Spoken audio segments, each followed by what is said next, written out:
പത്തനംതിട്ടയിൽ നിന്ന് സുജു ടി ബാബു കൂടി ചേരുന്നു. സുജു, എങ്ങനെയാണ് പമ്പയിലെ ജലത്തിൻ്റെയൊക്കെ അവസ്ഥ? എങ്ങനെയാണ് ജില്ലയിൽ ആകെയുള്ള ഒരു സാഹചര്യം?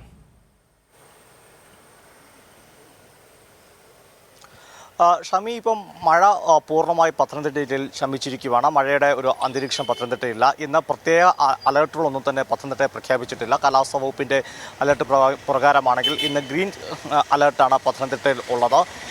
പത്തനംതിട്ടയിൽ ഷമി ചോദിച്ച പോലെ നദികളുടെ ജലനിരപ്പ് എങ്ങും തന്നെ അപകടാവിധം ഉയർന്നിട്ടില്ല. അതും ആശ്വാസകരമാണ്.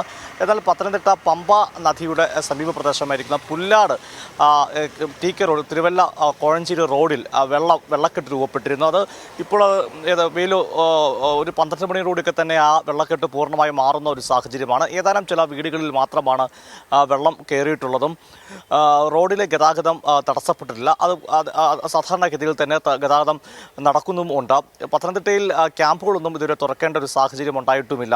ഷമി, പത്തനംതിട്ടയിൽ കാര്യമായ പ്രശ്നങ്ങളില്ല, മഴ ഇപ്പോഴില്ല എന്നുള്ള വിവരമാണ് സുജു ടി ബാബു നൽകുന്നത്.